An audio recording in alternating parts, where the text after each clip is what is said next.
Hey, hello sunshine.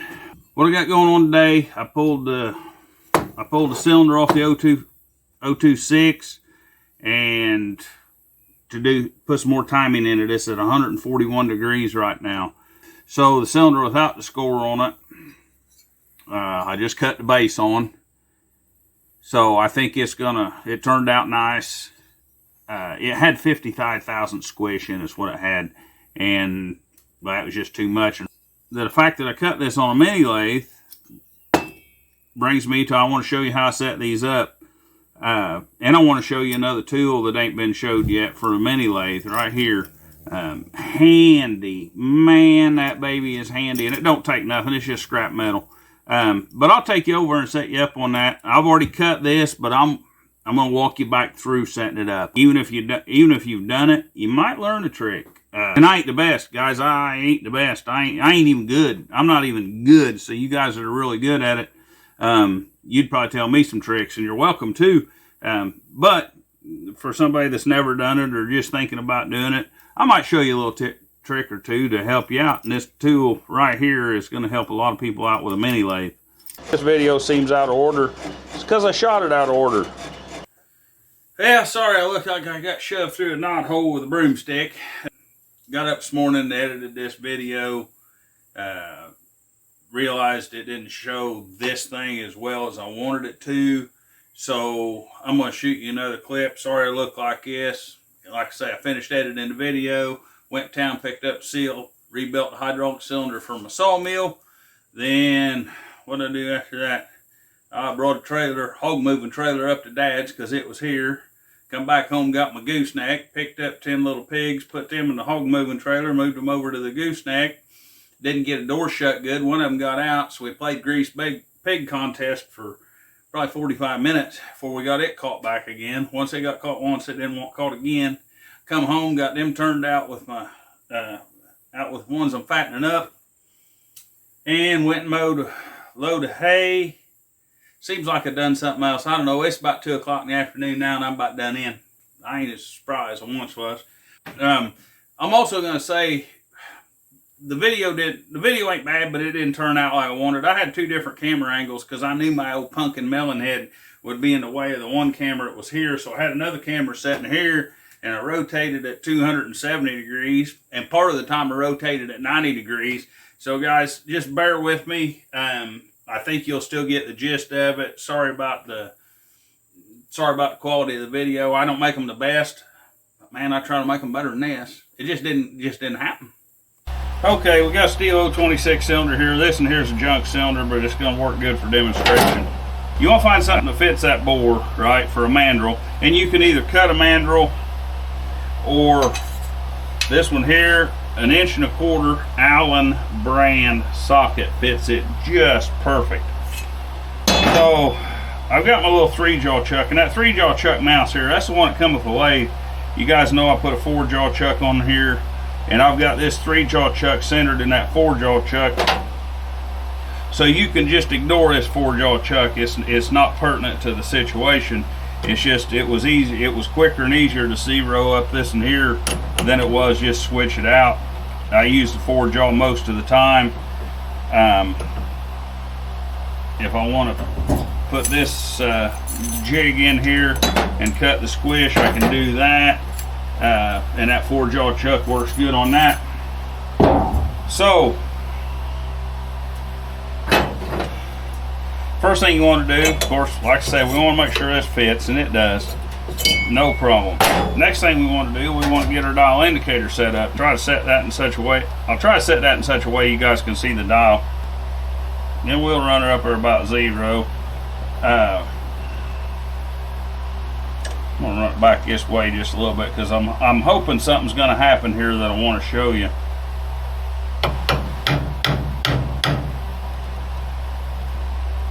Oh, we're getting close.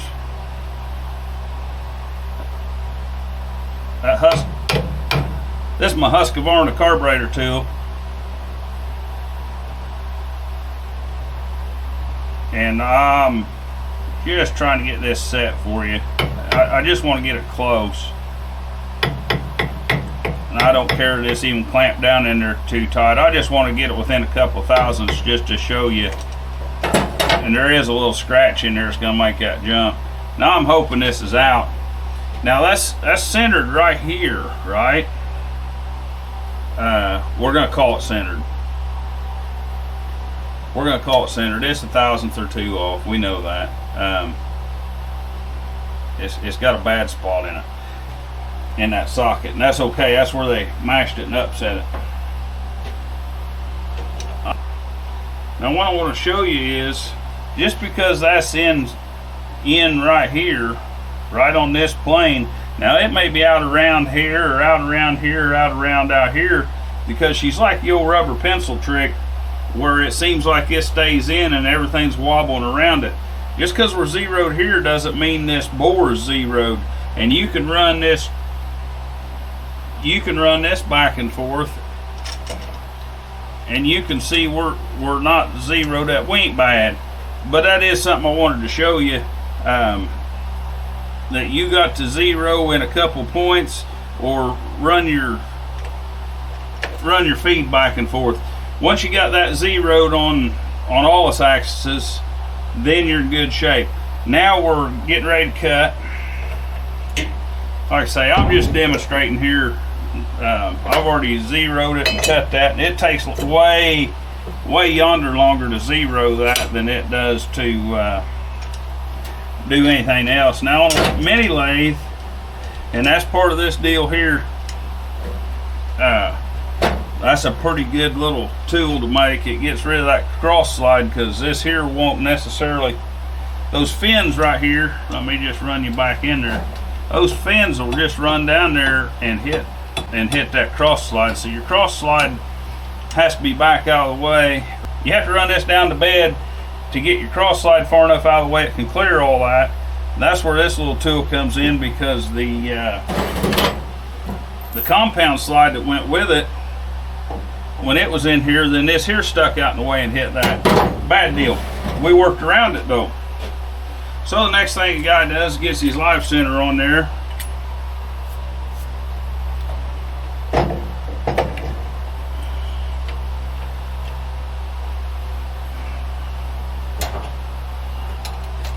Snug it up good, and it's zeroed. I've took the time to zero this live center too, or this tailstock. It ain't bad for what it is. Now, turn, we're in good shape, right? And we know that we can put this bit on here, this cutter, and we know that we need to take off 20 thousandths, right? Well, this in feed, this in and out feed, cross slide, it's got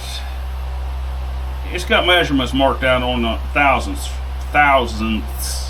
right? But the problem is you can bump that and turn that. It's pretty decent friction, but it'll move on you. But we're really not measuring that. We don't care about this measurement, because we're going to run plumb in and cut the inside. We're going to come plumb out the outside and cut all the way to the inside. Now, I will caution you, you want to make sure before you start cutting over here, starting in, make sure you can clear them four corners right here. Very important. And because you're about out of room on a mini lathe. Now I can run, with this here deal, I can run this on back farther, I can run this tooling back, I can get a pretty big cylinder in there. You can run in here, and we're just going to touch off on it just for the crud of it. You can run in here and touch off on that. Well, how do you know where 20 thousandths is at? Yeah, you could measure those. You can measure these flats, but that top part's just a casting. It's not machined very good, and most of them flats are off a thousandth or two between them. Not saying you can't write them all down and measure them, because that's how I've done it before, but I got a better way. They make a little clamp you can clamp on here and put a bed stop on it. Well, I don't know that I like that either. So what I did is I built this here little doodad, and I'm going to take it apart here, just a couple pieces. Okay, this piece is real easy. There's a piece here, and I just got the bolt head tacked on there just so it holds. This one here is this thickness. I'll show you here in a minute. It's kind of important the minimum thickness is kind of important. This piece of scrap, cut it off, put a bolt on it, glued it on there. Couple washers and a couple nuts.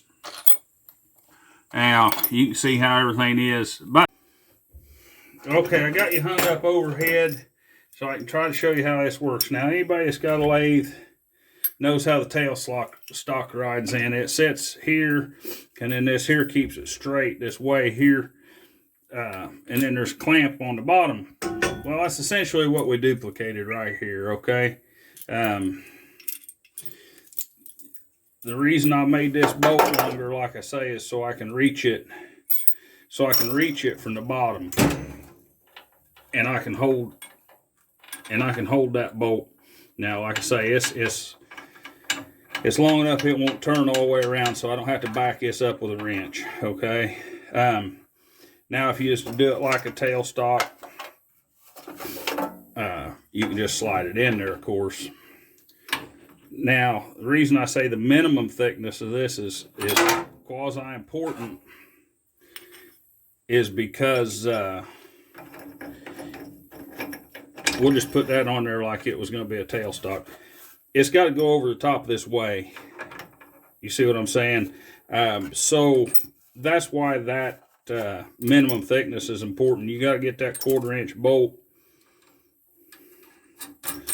up over the top of this way right here, and of course from your angle you may or may can't see it.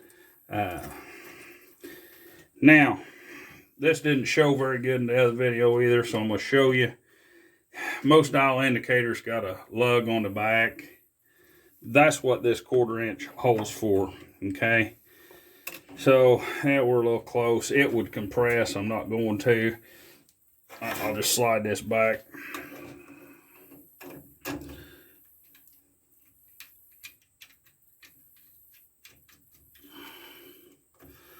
And snug that bolt down, snug that nut down a little bit. Like I say, just so it don't flop around like, some of that stuff. Now we can run this in here. And like I say, I got a 2-inch dial. I can set it about wherever I want, just as long as I got throw on both ends. And you want this basically pretty straight with the bed. I know that's the wrong size wrench, but it got it done.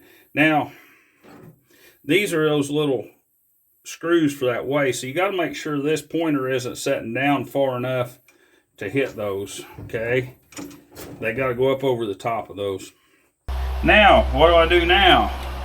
Well, that's 1/4 inch, 1/4 so we'll take this here, we'll take this dial indicator off of this base, and we're going to let it ride right up against this face of this cross slide, which is a machine surface, so no problem.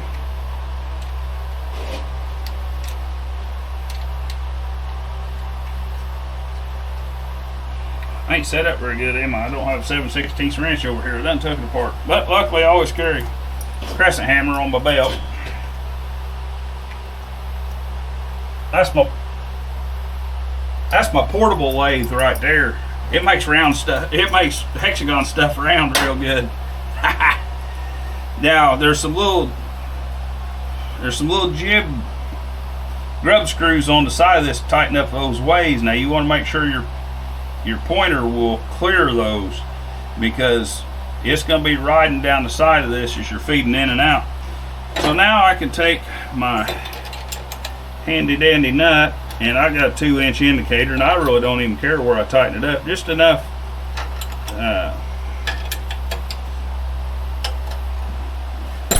to hold it. Now I can run this in there. I can measure the feed on my bed now, and that's good and secure. And I can run in there. I'm not going to spin it up, but I can run in there and touch off. I'm touched off right there, so I can set that at, let's say I want to take off 20 thousandths. Well, I got choices. I can either start there. Let's pretend we're zeroed right there. If I want to take off 20 thousandths, I can keep feeding this in until we hit 20 thousandths. Or if you're zeroed up, if we're zeroed there and I know I want to take off 20 thousandths, I can run this back to 80 and just run my dial till it hits zero, and then I know I'm zeroed, or I know where I want to be. I know how much more I got to go. Either way, however you want to run your dial indicators, up to you. But that is just handier than crap. And the nice thing about that takes any consideration of lash out of here. Where this and here will have a thousandths or two of lash before it moves. This is actually on the bed, so what it's reading's what you got. And you just run up there and touch. She's right back there. We don't worry about this lash. If there was an indicator on this here, how many thousandths off would that be? We don't care. We're on the bed here. So guys, I'll show you cutting that cylinder. There's a couple thoughts and thinkings for you. We're backed off. We'll run in there. I think this is probably about zeroed.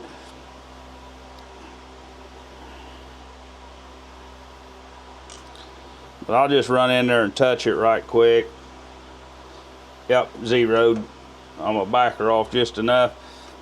I'm not gonna turn this fast as you ought to because it is a mini lathe and I'm a ways off the head. Guys, to be honest with you, I was too lazy to change out my 3-jaw chuck. And we're just friction drive here, so we're not gonna eat on her too hard.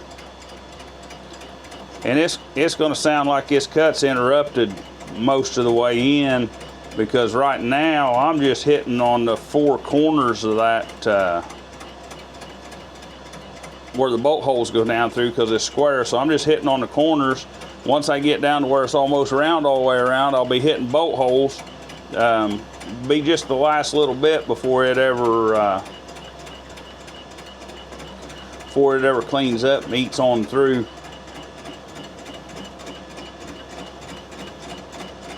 And we're just taking a little bitty cut right now, no, 2-3 thousandths, just kind of a clean up. And that's about all I take at a time, is about 3 thousandths. Because that's just friction drive. I don't want that slipping. I don't want that slipping on my mandrel. This video seems out of order. It's because I shot it out of order. I'm doing this first. I'll show you everything else. I'll show you how I set it up here in a bit.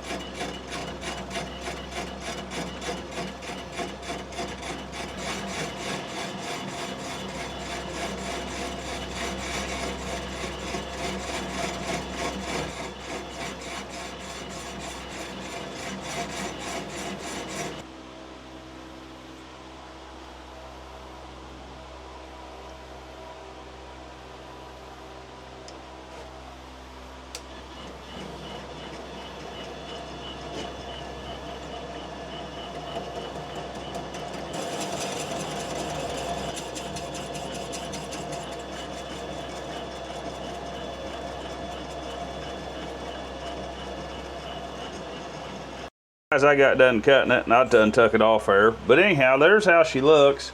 It don't look too bad, does it? For old cheap mini lathe that's 20-30 years old.